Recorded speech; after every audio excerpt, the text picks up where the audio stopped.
So even for pix-to-pix GAN, they use the framework of this adversarial loss that we saw in the last class, and I will quickly go over that. This is the GAN-based way to do inpainting. So this is something we have already seen. So if you see, these are the results, right? So this is the input picture, and some part of the picture is missing, and the problem is to complete that. Okay, that's called inpainting. So if you ask a human artist, then they might paint it like that. And it's if you use context encoder that we saw in the last class, and if you use the L2 loss, then this is the predicted part, patch area, and you can see it's a bit blurred. So this is the property of L2 loss, that it goes for more about averaging of the pixels that creates this blur area. And here if you see, if you combine it with the adversarial loss, then it produces something like this. Okay, so comparing, maybe you can say a human artist perhaps does the best job compared to this result. Okay, because this window, if you see here, is not really like, there is no splitting of the window, right, shown here in the completed image. So it is not, somehow it did not understand that. Okay, so there are improvements on that, but this is what it can do. And this was the architecture, like it was encoder decoder architecture. So the picture goes in, it gets encoded. Usually it's a bottleneck layer in the middle, and then finally it gets decoded. So we also seen encoder decoder architecture. So this is the architecture they use. And so if you could have used the denoising autoencoder to do the inpainting, then as we have seen, it may not, because if you use the noise, these are quite random. And whereas in this kind of inpainting, there is some structural damage in the photo. So so those denoising autoencoder won't be able to fill it correctly. Okay, this is what is found in experiments. Okay, so that was the idea. You use autoencoder and GAN, and basically some engineering to mix these two losses.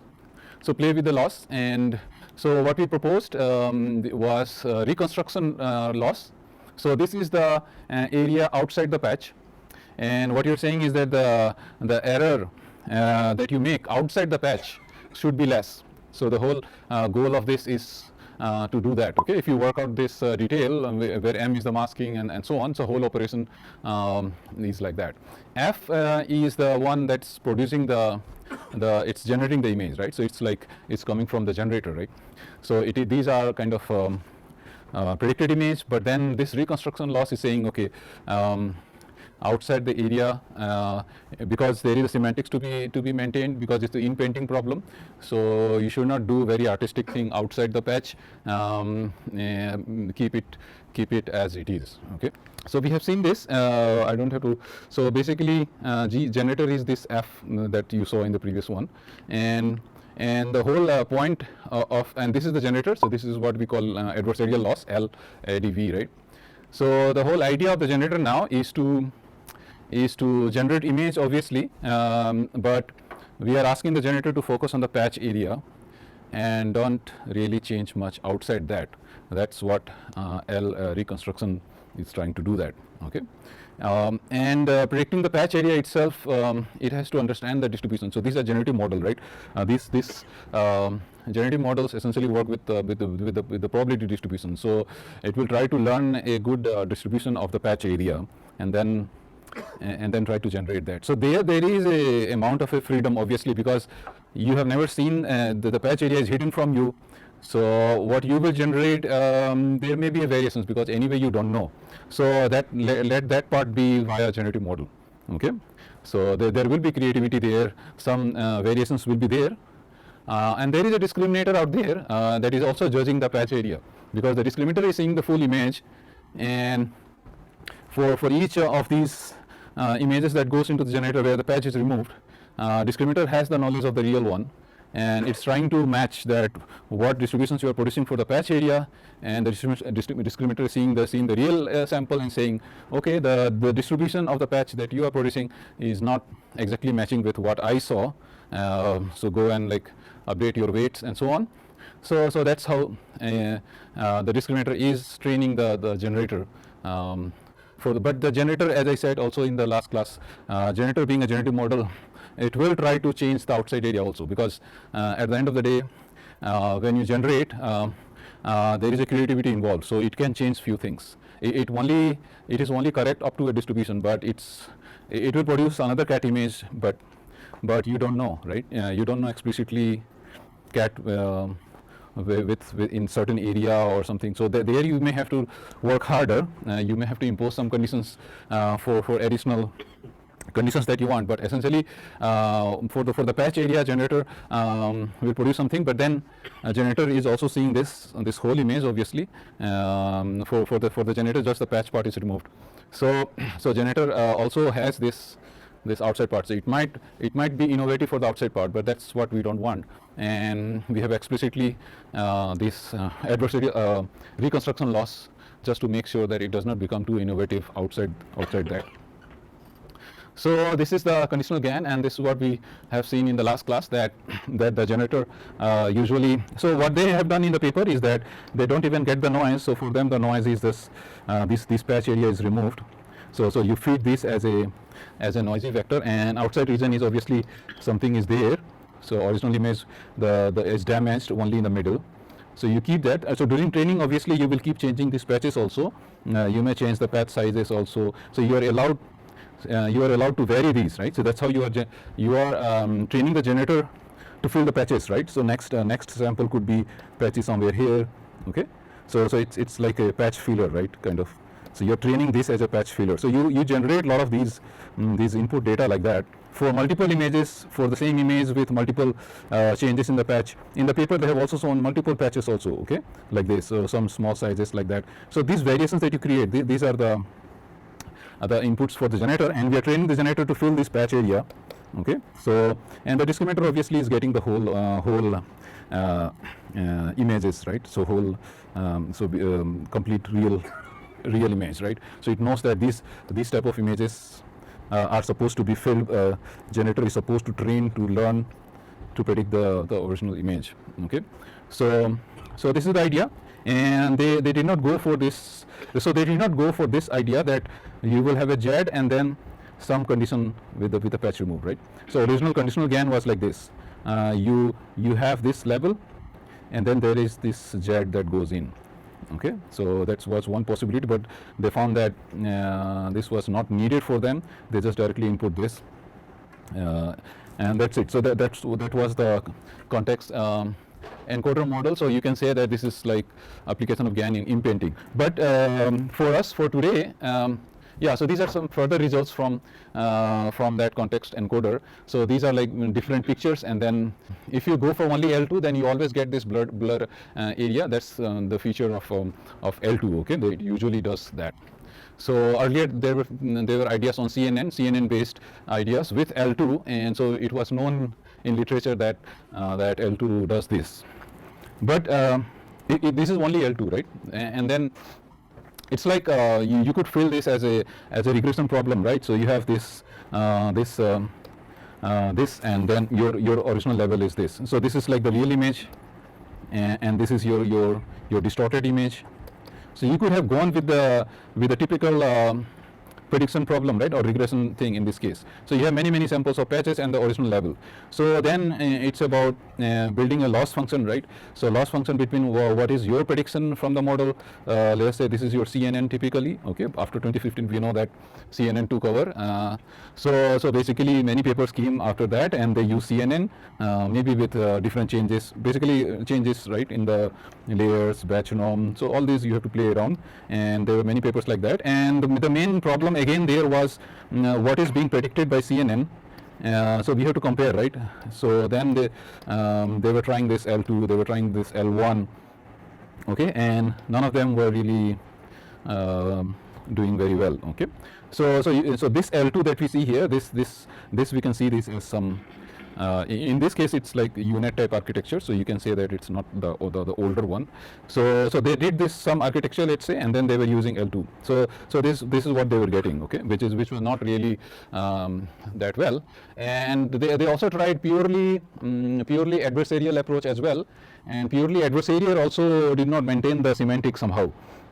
So it somehow puts this patch of some other image like this here. So this is not really again maintaining the symmetric. So you needed this both. Some loss to tell you that okay, we have to match this these outer one with the generated patch. So this is what this L2 plus adversarial is trying to do that.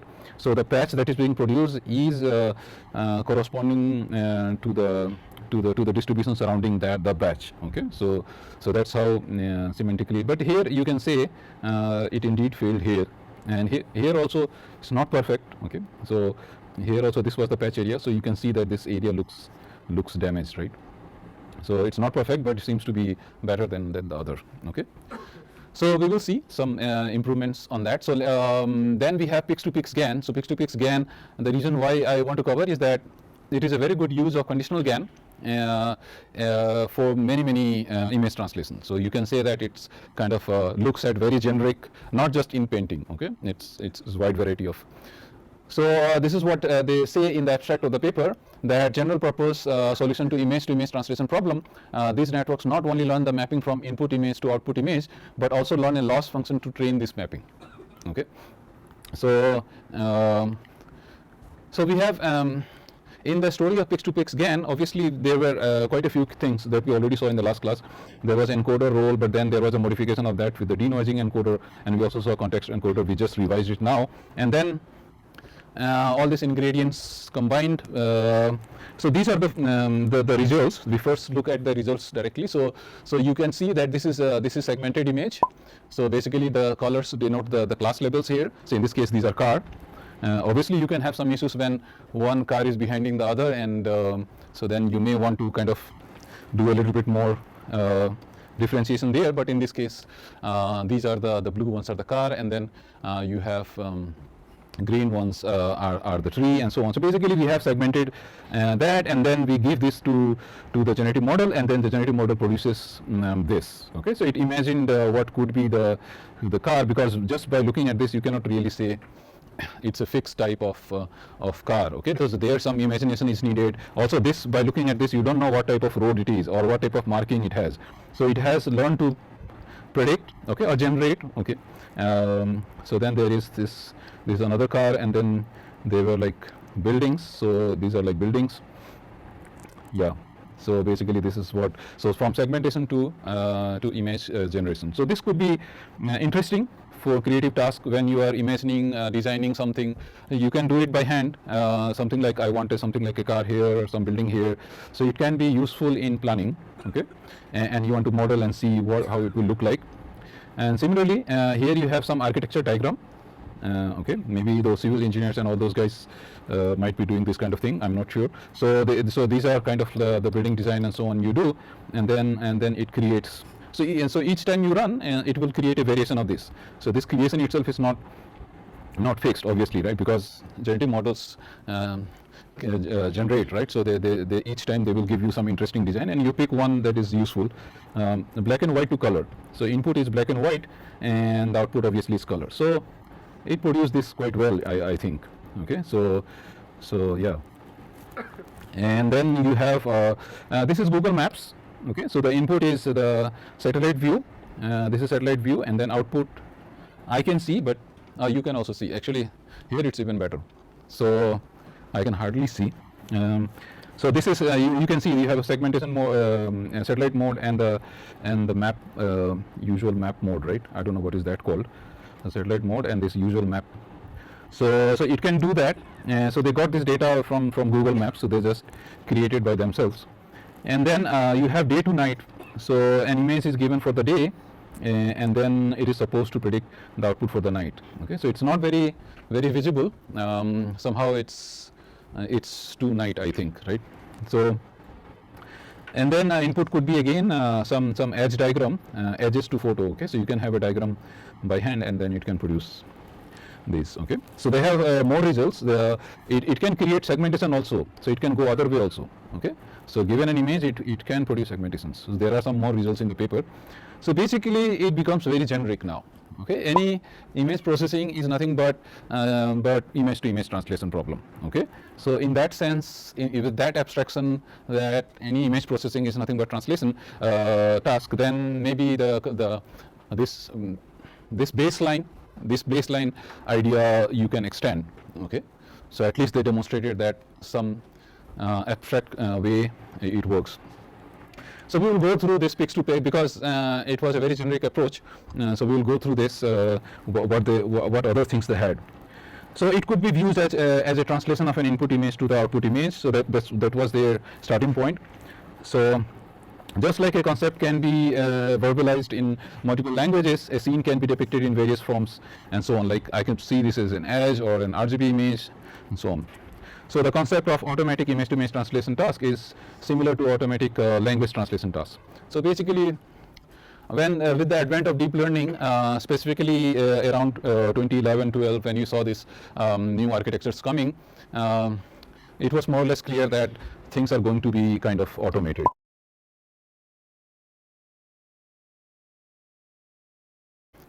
Historically, task in this domain has been solved, as I said, using discrete approaches. Everyone is thinking about their own filter, handcrafted filter. Okay, so if you've seen CNN, you scan like this.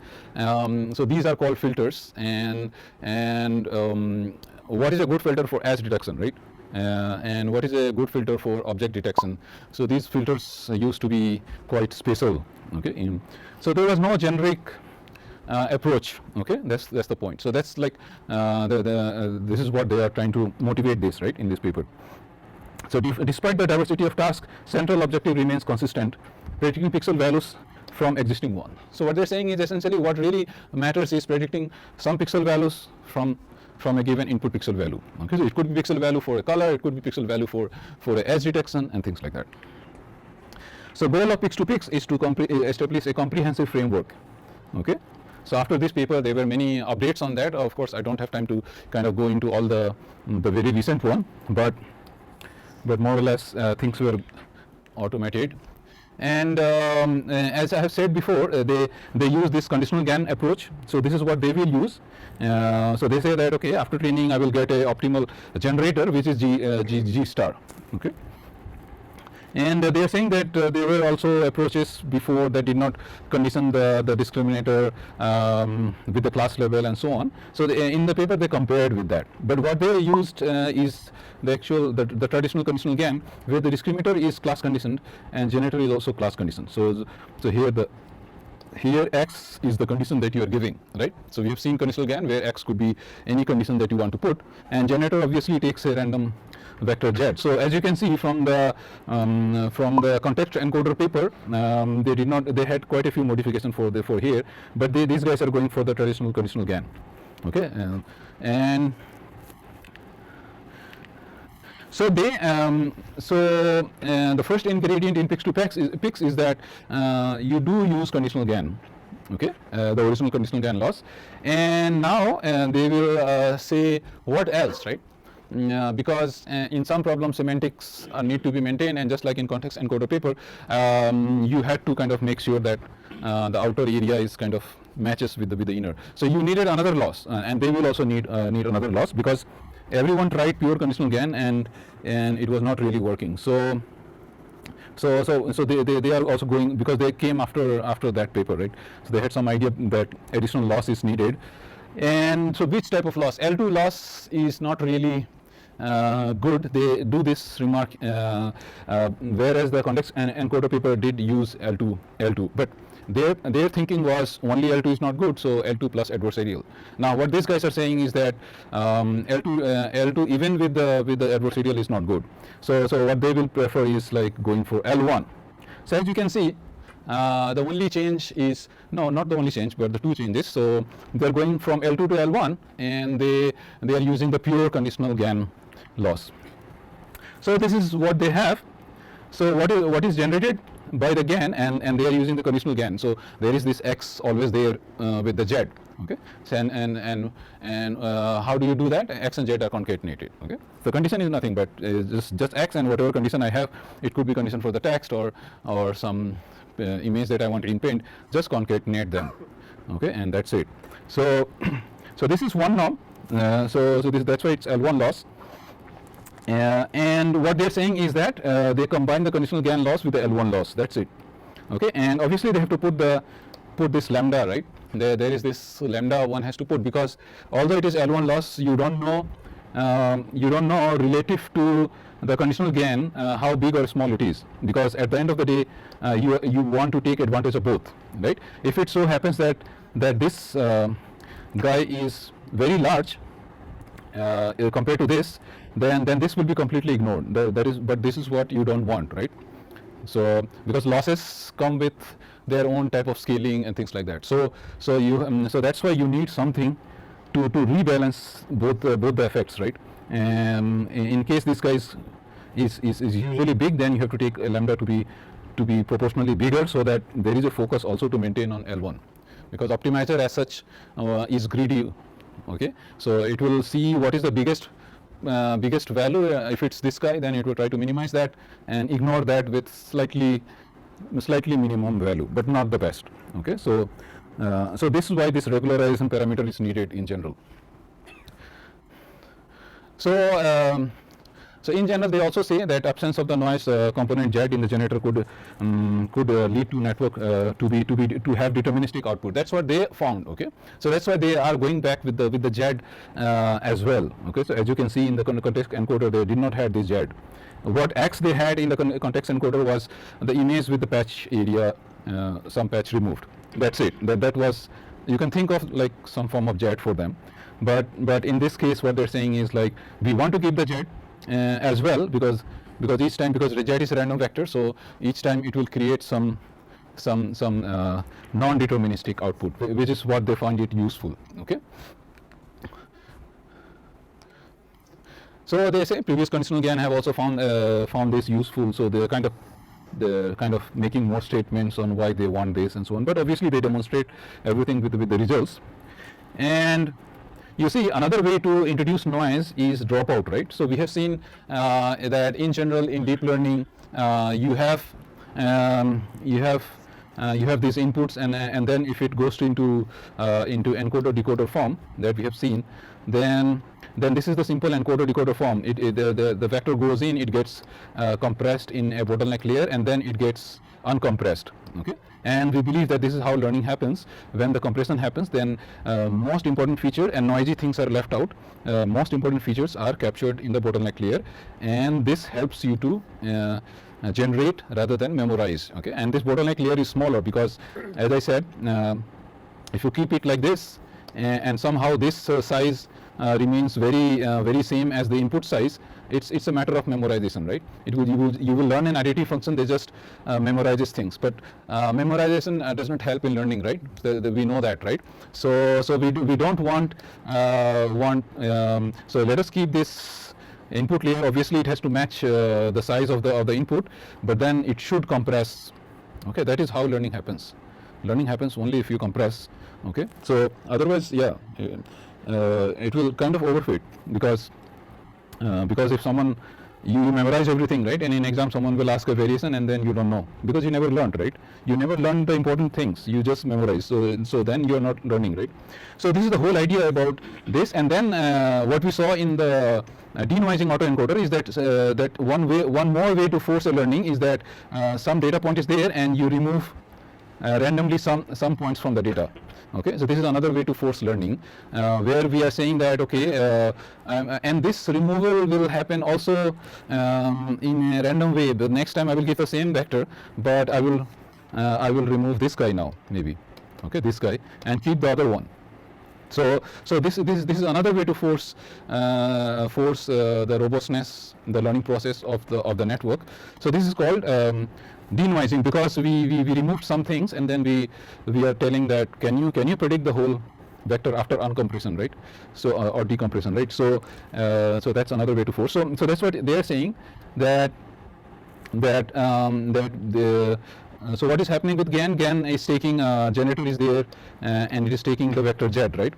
And then it goes to the discriminator, and discriminator checks with the real, and then it tells generator whether to train more or not. So this is one way, right? So to create a variation where you have the Z, but there were other ideas where they said that they might create a variations via implementing some dropout as well. So this is like one possibility, that you create dropouts, arbitrary dropouts. Okay, so that could be seen also as like as if you are injecting a noise, okay, in the network. So, despite implementing dropout as a source of noise during training and testing, only minor stochastic effects were observed. Okay, so that's what they found, suggesting that that finding a method to integrate more significant stochasticity remains an open challenge. So what they found is like few things are open for them. Like what they are saying is like, are there another interesting set of stochasticity that they might do? Okay, so one possibility is like dropout. So generator is trained, and during inference, like during sampling, I just do some dropouts, and we are thinking that that is a way to create some more interesting samples, because dropping out randomly means like as if I'm asking generator to kind of modify, be more creative, and so on. So these are the two ways, right? Z vector goes in, or after the generator is trained, I do random dropouts during sampling. So what they're saying is like, what is best remains an open challenge. Okay, what is the good way for the generator to create variations? Okay, so what more important thing that they did, a variation compared to the conditional GAN loss plus the L1 loss in place of L2 loss, is an idea of something called patch. So sometimes the method is also called patch GAN. So patch idea was originally proposed in this paper. It's Markovian adversarial networks, that when they use this L1 loss or L2 loss, both the losses somehow miss out on the high frequency. So there is a concept of high frequency and low frequency. High frequency usually refers to finer details. Okay, so high frequency you can think of like smaller patch area where more granularity was needed, or the pixel distributions is there, right? So it's kind of you are missing this finer details. So this both L1 and L2, if you see L2 loss, we have seen the picture, right, and it produces a blurry image. So so usually it kind of sees the global picture, but does not go for the sharpness in that area. So both L1 and L2 are found to suffer from this, and this is the additional thing they said, that they did find even L1 struggling with this finer details or sharpness of the images generated. So what they said is like, let us go with this Markovian. So someone did this for CNN. And I mean even for the GAN framework, but this is like some other paper, and they went for this patch-based approach where a discriminator is only shown the patch. That's it. Okay, discriminator is not shown the whole image. Discriminator just see the patch, and based on the patch, discriminator flags that is this a correct patch or not. Okay, so we are training the discriminator not for the judging the whole image. Now what we are saying is like, now you become a discriminator for patch by patch segments. Okay, and that way for if the patches are kind of at finer level, the generator is trained to produce patches with fine details, then we will accept such generator. Okay, so this was the intuition behind that. So I guess in the slides, yeah, so the architecture they use is UNet. So no surprise here, UNet is very effective. So we have seen that in UNet you just copy over the concatenate the conf blocks symmetrically, right? So this guy is at this distance, so you just copy from here, and this guy is from this distance, so you copy this conf block here. Basically you concatenate. Okay, so it's a form of a ResNet, residual connection. Some information is being shared directly as a copy, right? So they will use this, and they also use batch norm we have seen in the previous classes. So the core aspects of image-to-image translation involves a high resolution input grid to equally high resolution output. Yeah, so they do want to maintain the inherent structure. So I believe it's trying to go to that argument that I made about L1 and L2. Okay. So the generator architecture is typically tailored to accommodate this. So it should learn those finer and coarser details. And numerous methods exist, including the sources. So I have put all these links here. In that way, these slides are very good. All the references, interesting references here. You can click this. So what were those previous methods, right? That take also, as in research, many people work. So these guys, some previous work was also done. So such network process the input by progressively passing through multiple layers and downsampling through bottleneck. So basically, this is about the UNet.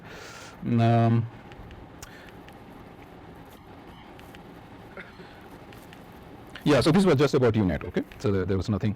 Okay, so slides were kind of, it seems like misplaced. Okay, so now we are coming to L2. Okay, so L2 versus L1. Okay, so this is what they're saying.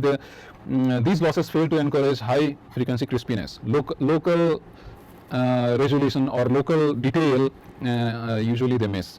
Okay, in many cases they capture low frequency. So the low frequency would be the overall image structure. Okay, so those they capture. So can be modeled the high frequency modes, and high frequency modes corresponds to finer details. Okay, so that's what I already said. So then they propose something called patch GAN, although this was used before in the Markov GAN as well, right? And there were some benefits, like if I go for smaller patch, there are fewer parameters for the discriminator, because discriminator is as if discriminator is just looking at smaller images. Okay, because patch are way smaller than the original image. So so what they do, so for the training GAN, that's it, right? So conditional GAN loss, the traditional conditional GAN loss, L1 loss plus discriminator judging only for the patches. Okay, discriminator only discriminates the patches, and the generator is learning to produce those patches patches well. Okay, so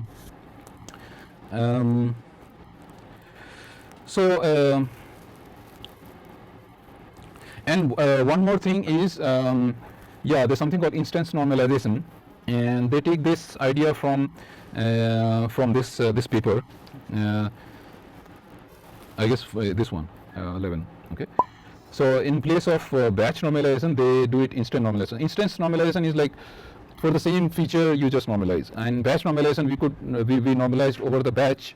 But here you do it for one sample at a time. Okay, that's it. So that's what this paper is saying. We saw how a small change in the sterilization architecture results in a significant qualitative improvement in the generated image. The change is limited to swapping the batch normalization with the instance normalization.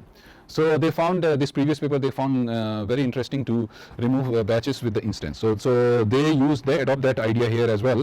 They go for this instance normalization. So.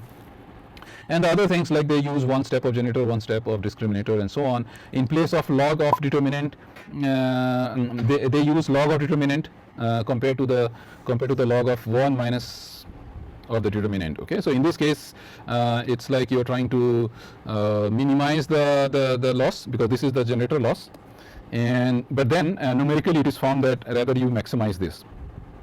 Okay, and it is equivalent. Okay.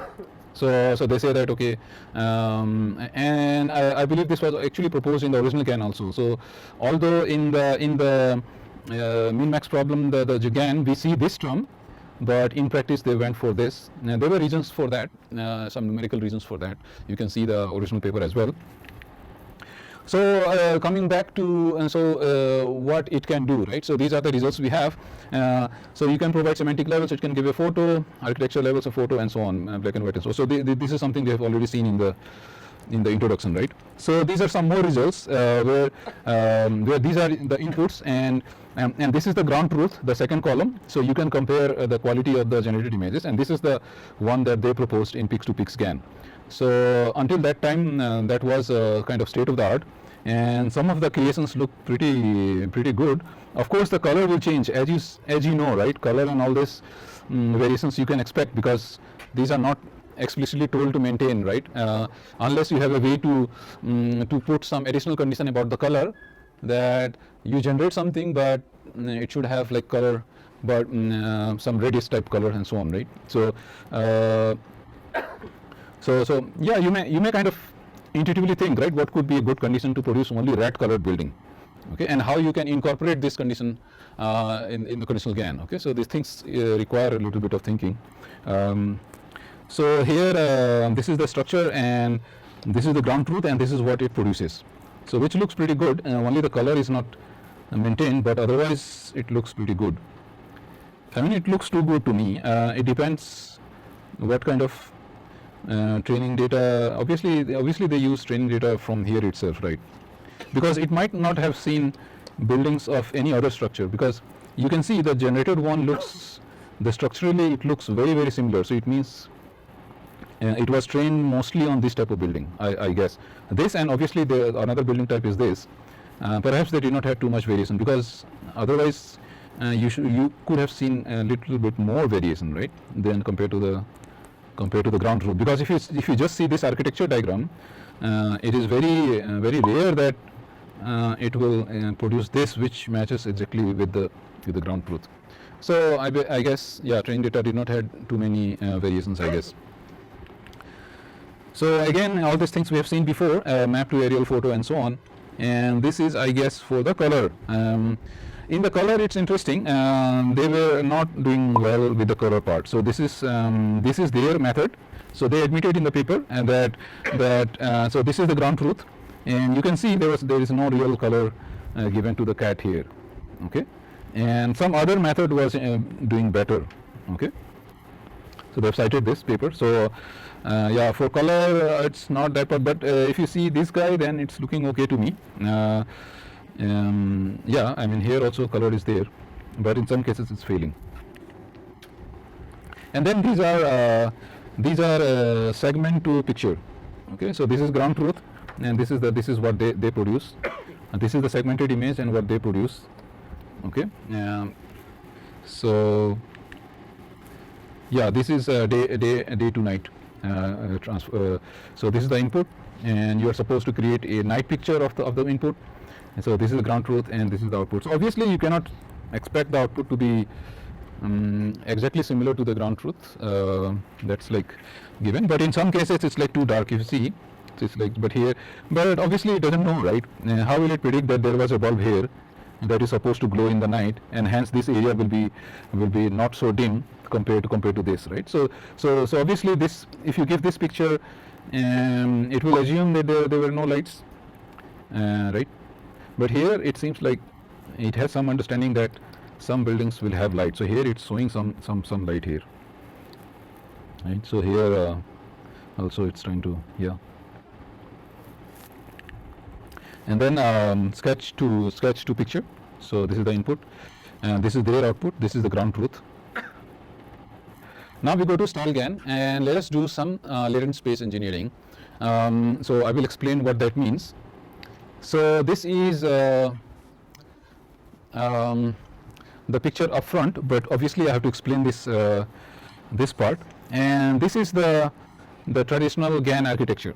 Okay, the first one is traditional GAN architecture.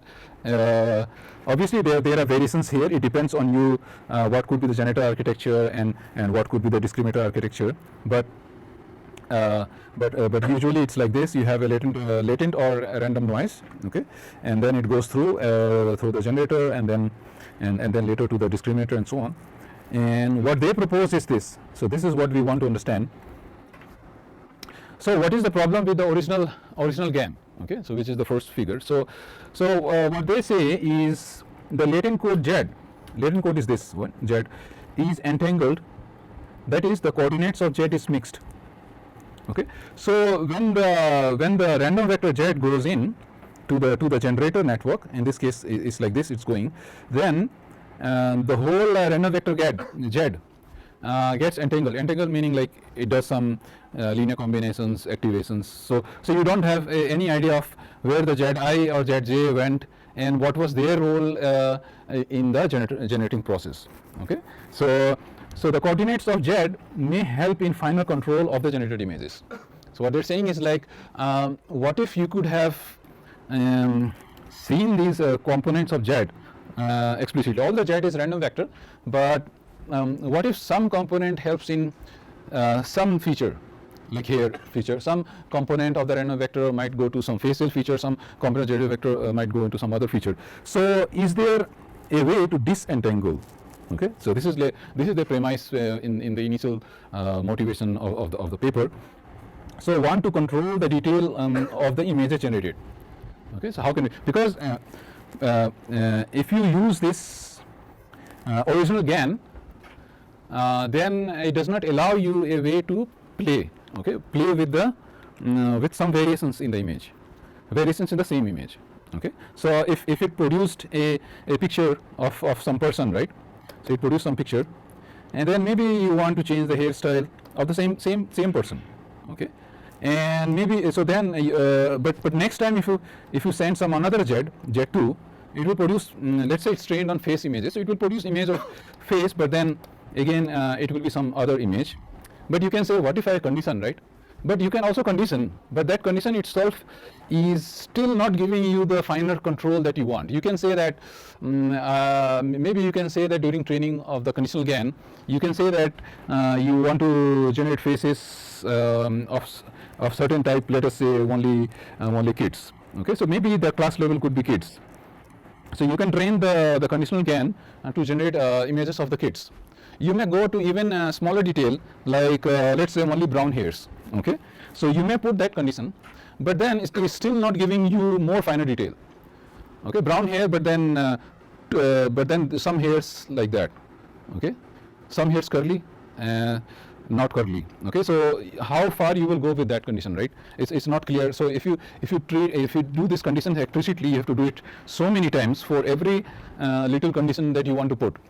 So can you disentangle this input random vector and change the architecture also? Okay, so change the architecture in a way that somehow some components of the random vector affect certain styles, and by style we mean the latent space.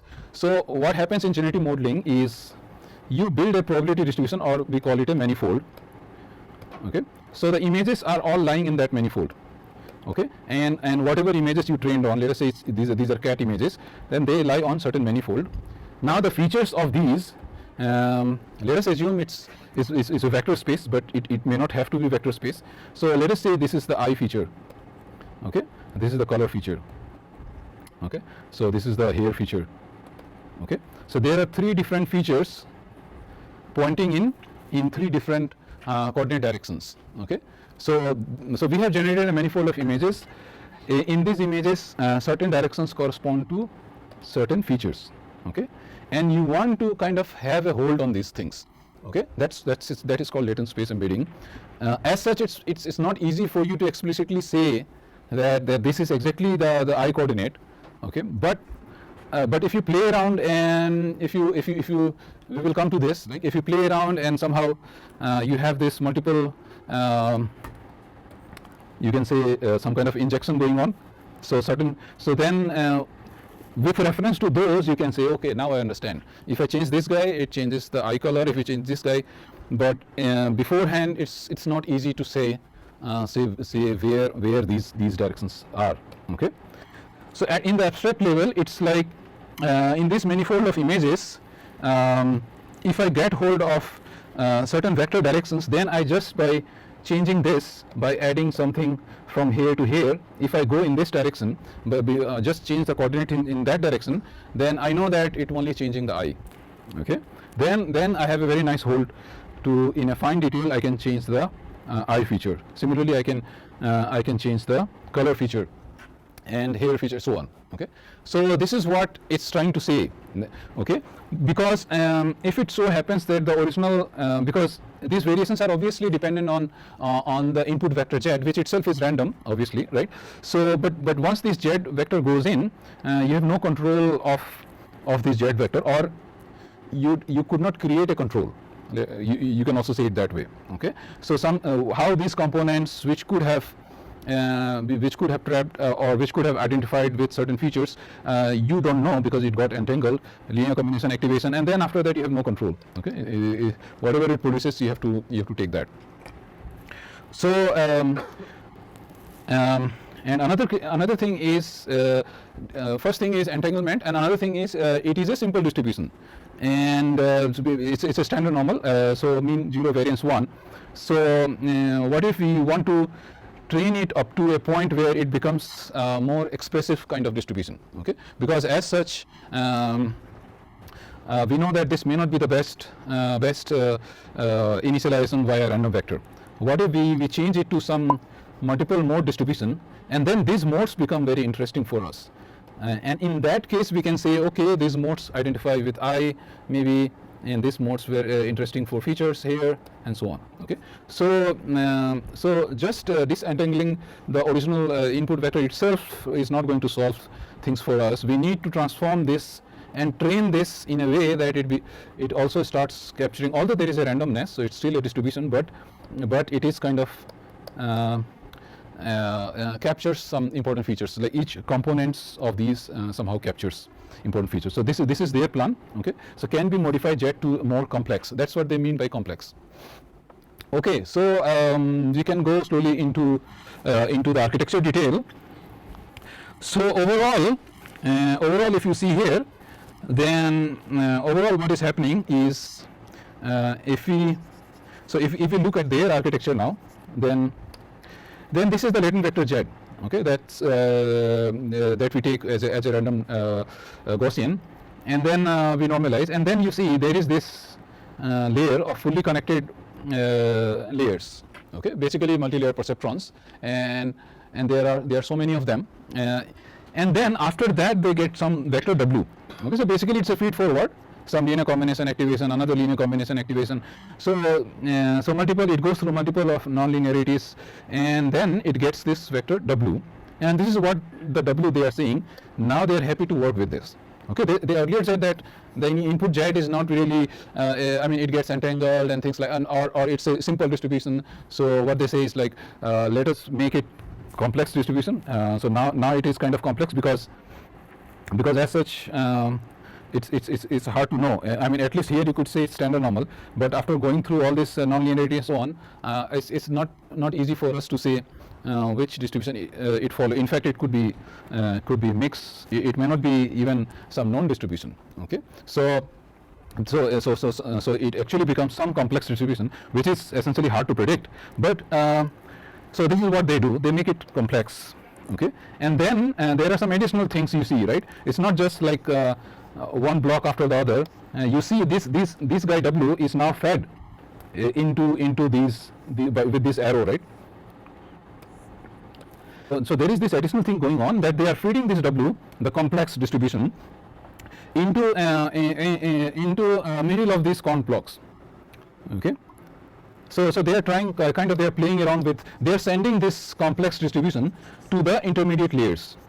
Okay, and their plan is to say that by going through these intermediate layers, by injecting this guy to intermediate layers, they will change the features at the final level. Okay, so this is what happens. That's what they say. Okay, all these things are very hard to prove mathematically, but this is like they play around with this by sometimes sending this W here, sometimes sending this W here, and see what features it can vary. Okay, so this thing that you see, because these are all learnable parameters, right? Parametric network. So all this will be made to learn. Okay, so that it works well on the trained data set. So these are not really like something we come up by ourselves. This will be all trained. These will be trained in a way that, yeah, all this makes sense, right? So the way we are planning to see that sometimes W go here and sometimes W go here is still a relevant picture. Okay, so all this is not going to be random. All these are trained, right? Because if you leave these guys on their own, right? If you take something random, obviously they don't know what is the good W intermediate complex W distribution to be made. And this is the thing about supervised learning. Like in supervised learning, you can think lot of intuitive things, but the good thing is that all those intuitive things that may look very absurd, but after training they make sense. Okay, so they make sense, but again, like do they make sense in a good way? We don't know, right? So the fact that you thought about this, but then you will train it, right? So what will happen is you will train this like a usual GAN, right? So some latent vector Z will go, and then it will go through some fully connected layers. The weights here will be initially random. So these guys even don't know what we are supposed to do. Okay, what are we told to do? Okay, so these are like these. So initially random weights, Z goes in, some random garbage is produced here, and this garbage is sent here. Let's say at first layer or something, and then this goes through some conv blocks. Okay, and then it goes to the generator, right? And whatever you did, generator will say, okay, whatever all the mess you did, let me see what you produced is good enough or not. Does it follow the real cat distribution? And the generator will only say that. Generator has no idea discriminator has no idea what you're cooking up with the generator. Okay, discriminator is only judging that whatever you did, it's okay, but did you produce the real cat image or not? Okay, if you didn't, then go and train yourself. Whatever mess you did here, you train your weights and so on. If this guy was not relevant, you make it relevant. This is a good idea about supervised learning, right? This is why in machine learning you can play around quite a lot, okay? Because eventually they get trained, and what is not relevant will be left out anyway. That's the point of training, right? If producing W was not really interesting, then all this will be learned as an identity map, okay? So then you will eventually get just Z. Okay, so these are the things you play around, okay? Because these things are quite common. That's what I'm trying to say, that you play around with these things. You just put and see if it. So if this was not really relevant, obviously because there is a loss function there, so they're not relevant. Just go, just copy the Z, and this Z will go. And say, okay, whatever it did is nothing, it's not useful for me. Okay, so I'm not going to use that anyway. Okay, so all the things that you do here, right? In this case, it makes sense. Okay, so it makes sense that it does produce a complex distribution with good set of nodes. So let us say these are the coordinates, and then if I pass this coordinates and change in the after training, obviously, if I pass these coordinates and modify some blocks, then it's going to change the image, but that will change certain features of the image, okay? And each of these are responsible for certain features. So we will come to that. Now let us go and do the remaining part. We already know what are const blocks. What is also a missing piece is this constant block. And what they say is that this is a this constant block is constant basically. So basically these are kind of some weights that they back propagate, and they just learn it as a small 4x4 512 block. Okay, but these are learnable. Okay, don't get. I mean, during generation, it's obviously fixed. But what they're saying is like when the generator is learning to produce the images, then there will be some initialization block, which will be the core block. That will be used for all kind of generation in the future. Okay, so they have this constant block that is learned during training, but once it's got trained, it becomes a constant, obviously. So this is like this, and they will keep using this in any generation thing. Okay, and they found it useful. Okay, so this was the constant block. So there is this constant block, and then we have this adaptive instance normalization. So as I said, instance normalization is just the sample normalization. That's it. Compared to the batch, so batch normalization with sample 1 is instance normalization. Okay, that's it. So we already know what is batch normalization, and in the batch, if there was only one sample, let us say that sample was xi, then this is the normalization that we are doing. Okay, and we have these alpha and beta. If you remember from the batch normalization, there was these parameters alpha and beta also put there, which is also learned during training, right? So this is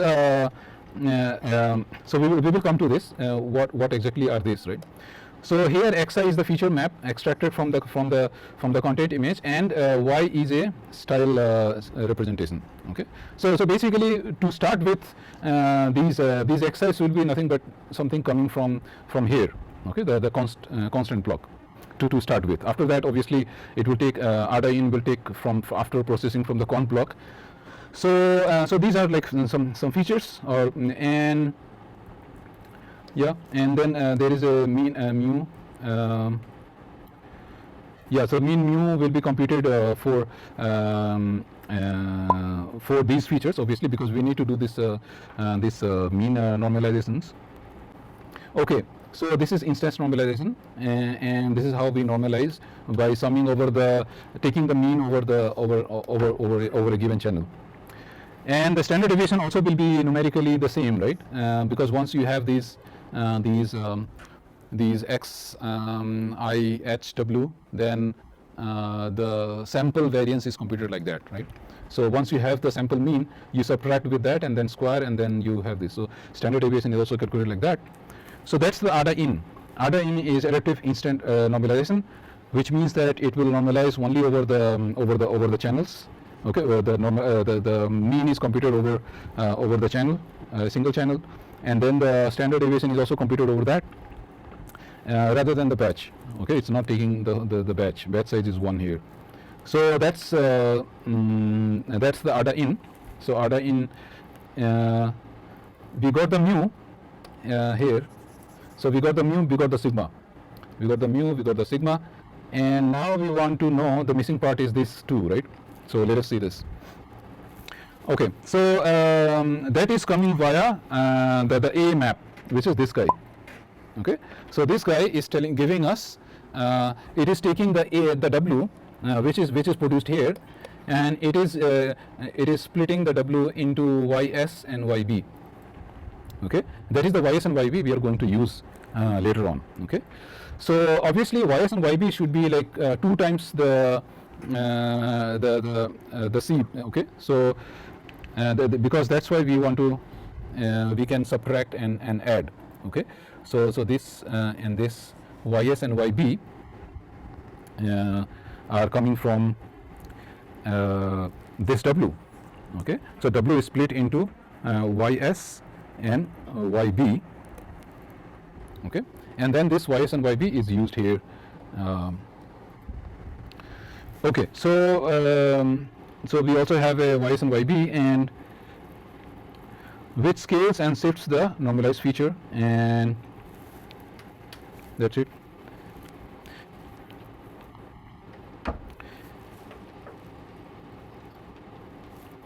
Yeah, and what does B do? B takes the noise vector. Let us say the noise vector, there is also a noise vector coming from here, right? So this noise vector comes in, that's the Z, and it gets transformed via this linear map, which is Bi. Okay, so each of the components of Y is getting scaled by the Bi, and so Bi is basically how do you see this? Yeah, element wise multiply. Okay, with the Bi. Okay, so this is what this transform is doing. So we get the Y, and that Y is fed in here, and both the Y is fed in, and this is added with this block. Okay, and then after that we have the adaptive normalization going on here. Okay, so this B, after processing B, it goes here. Okay, and then it gets added with whatever output here, and then those data gets adaptive instance normalization. Okay, so and then it repeats again and again. So that's exactly StyleGAN. Okay, if you have doubt, you can say there are a few other things they do, but this is the working idea. Okay, let us recap what is StyleGAN. Okay, so latent vector Z goes in, it gets transformed into some complex distribution W. Okay, and obviously how it will be transformed, it will be via training. It will be trained to become interesting. Okay, and then W is split into YS and YB vector. Okay, via these maps A. Okay, and then it goes into adaptive normalization, and adaptive normalization takes any vector X. Okay, and it works on a vector basis, but during normalization it will kind of take the mean of all of everything for the channel. So going back to use the notation there. Okay, yeah, so this guy, right? So this is what is adaptive normalization. In place of batch normalization, they found this is good because we have already seen in the paper that I cited, right? So so they go for this. So this is the usual batch normalization, but then we wondered like what is YS and YB, but YS and YB came from splitting this W. Okay, so all this is like simple maths. It's just that there are many things going on, but otherwise it's all simple maths. So YS YB goes in, it goes into ADA in, and initially, as I said, there is a small block that is kind of some kind of embedding you can think of during training that is kept constant during inference, during generation process. So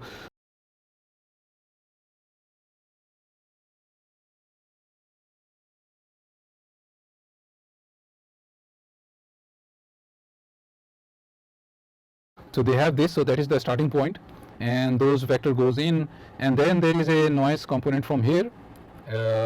Let us say it's Z, and Z is like usual standard normal, and then B does some scaling to that. Okay, so it does some scaling, and then after scaling it gets added, and then that becomes the X of the ADA in.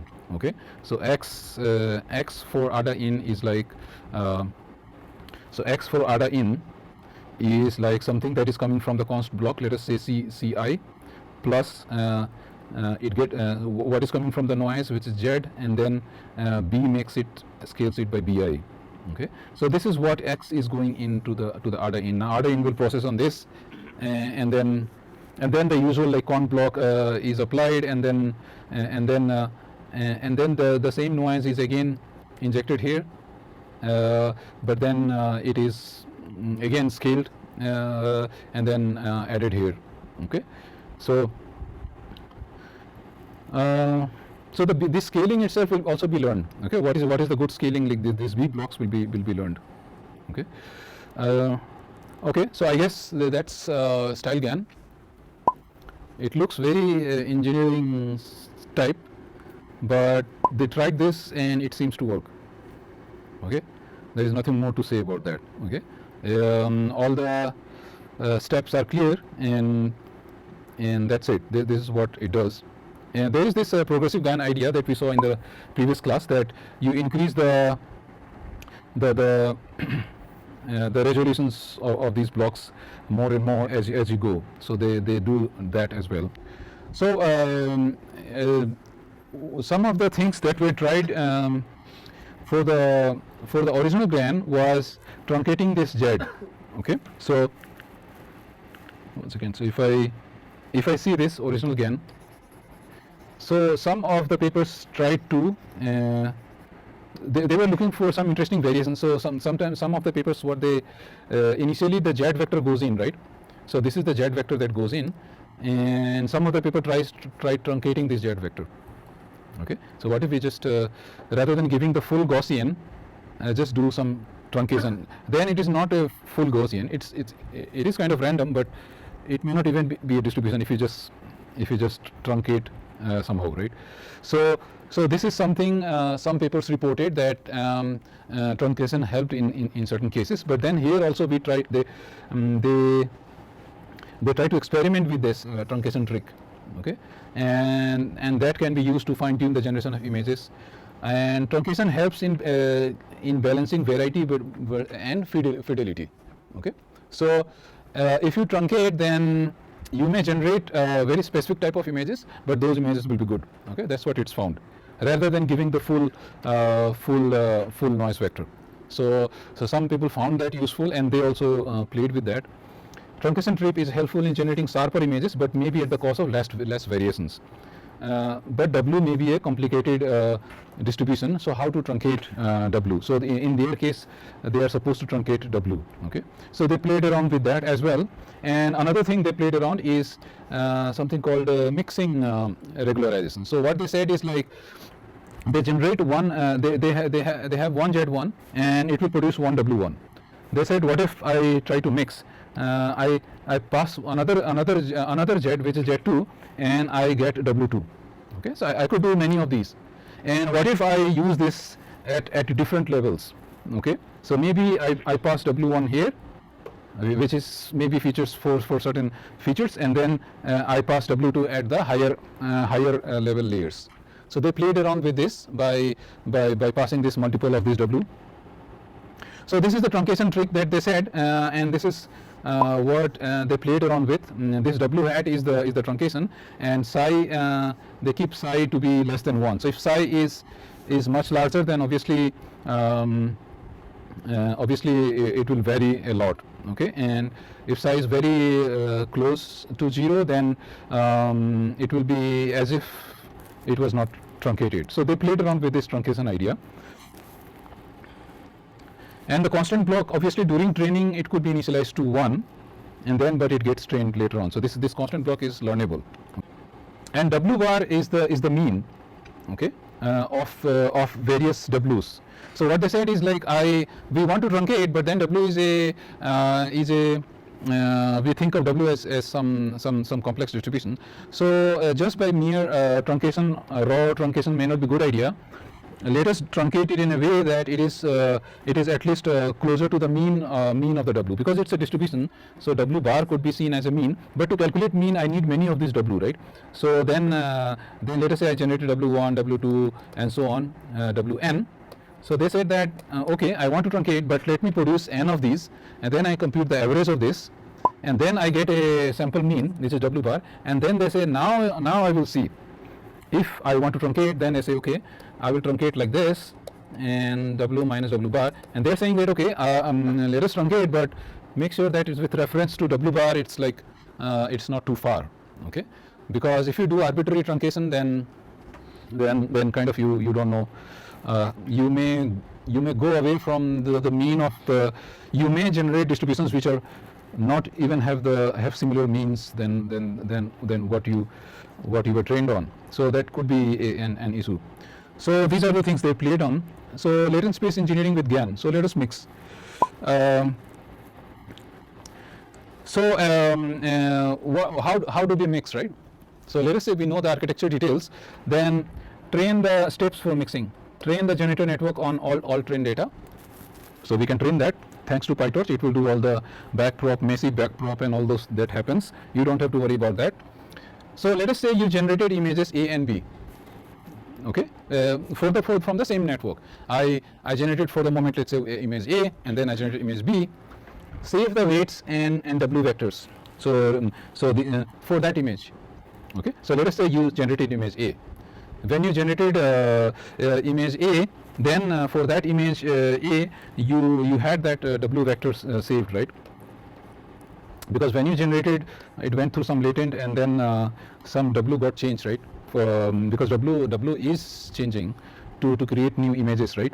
So A vector was there, and then you have the B vector, its own WA and WB.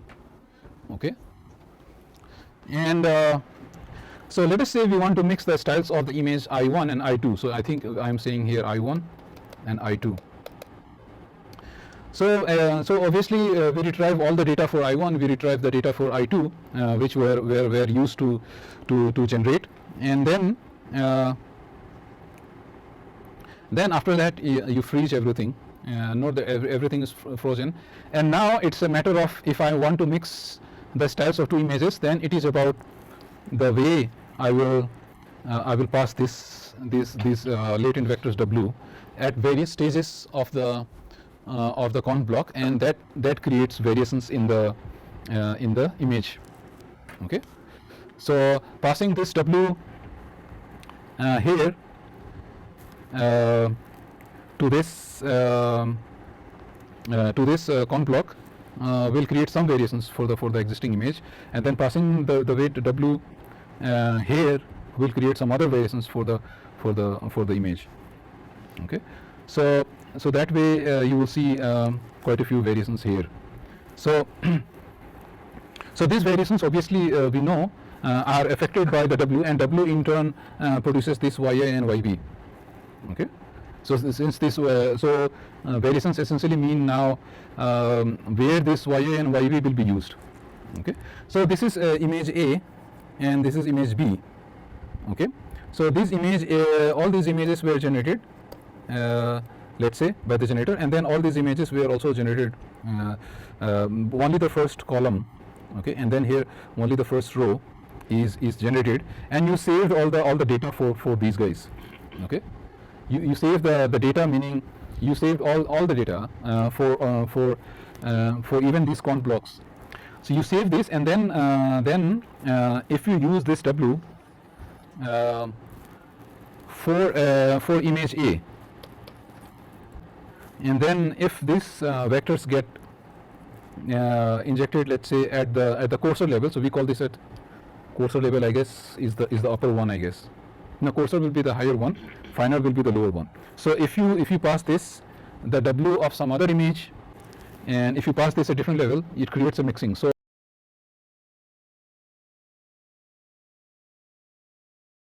if you see this image and this image, then these are at the these are coarse, middle styles and fine. Okay, face from B, coarse styles. Yeah, I guess this is coarse style. Yeah.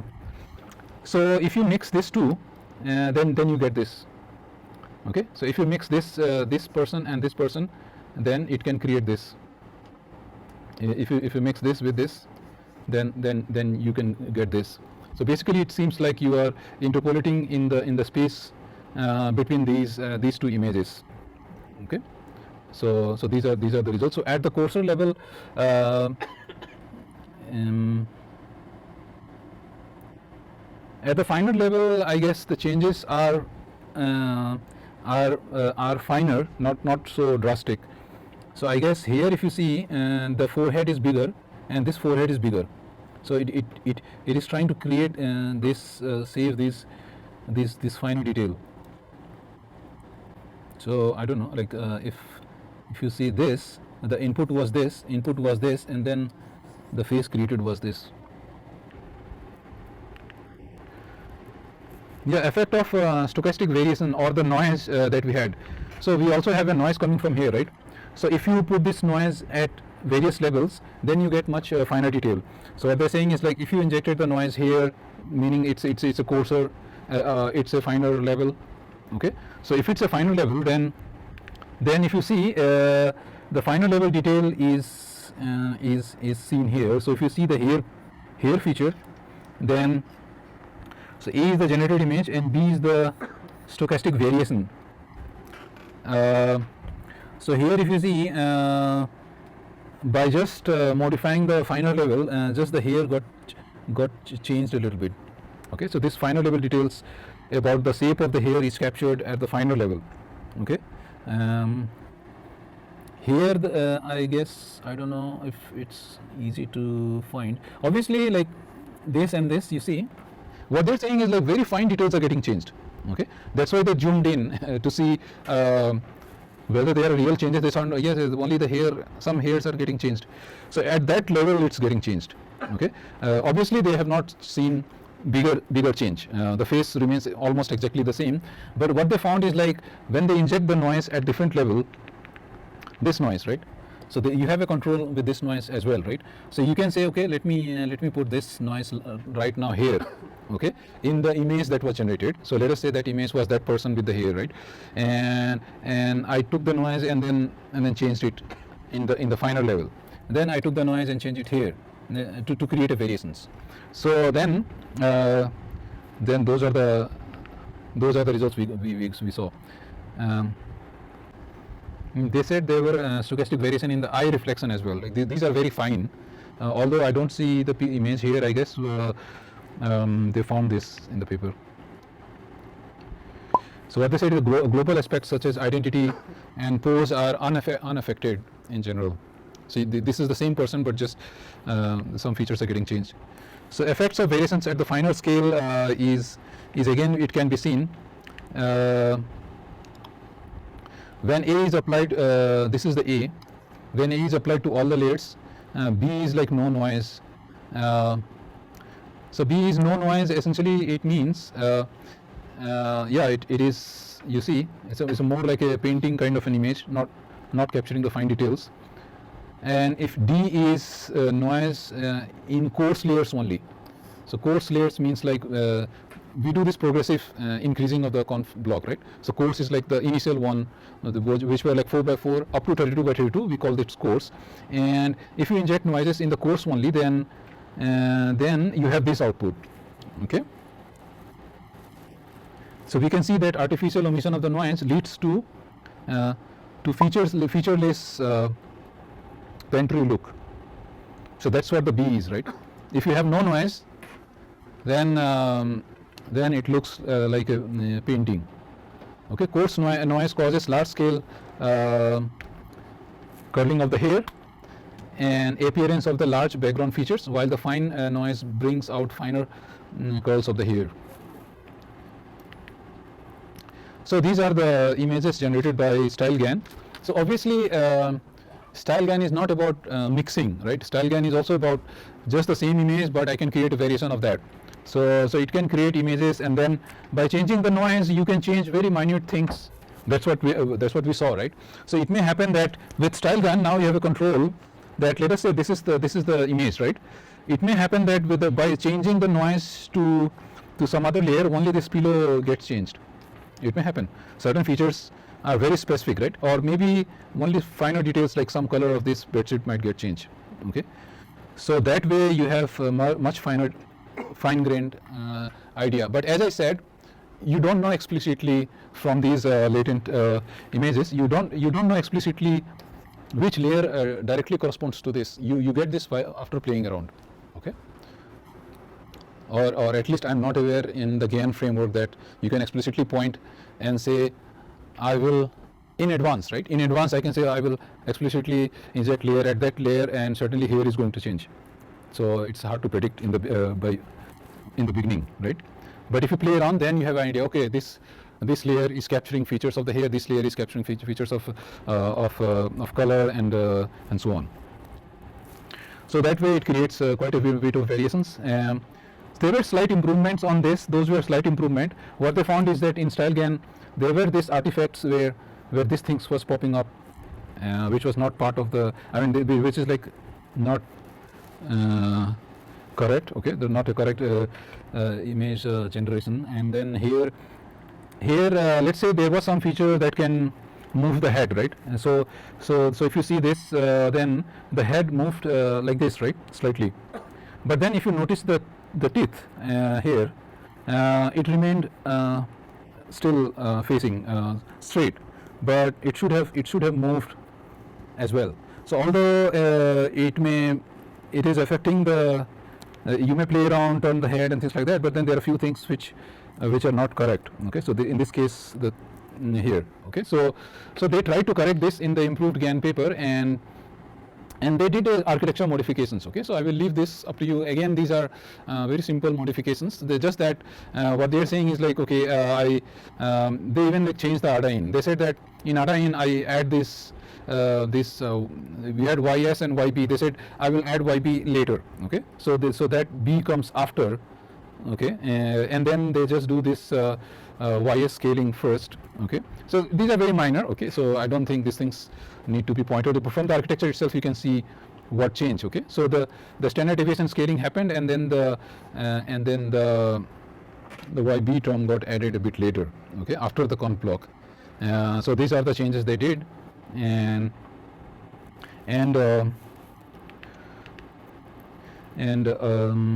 other things.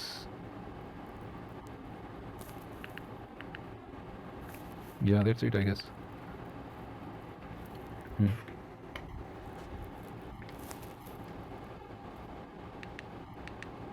Yeah, you can have a look at this. This is a minor change only. I may be missing some detail for this, but from the blocks we see, okay, they this is their final change. So they make this modulation demodulation block, which is nothing but scaling and normalization. Okay, so which is written here. So modulation and demodulation means that basically that you scale it here, and then you normalize it again back. So you can have a look at this slight change in the StyleGAN. But otherwise, yes, as I said, StyleGAN it was one of the first papers that allowed you to play around with this finer details. Okay, and that what we call latent space engineering. So we can now play with this smaller level features and so on. We will come back to this latent space engineering also in the diffusion models. So I believe this will be the end of GAN, because we have to move on to some other topics. Okay, thank you.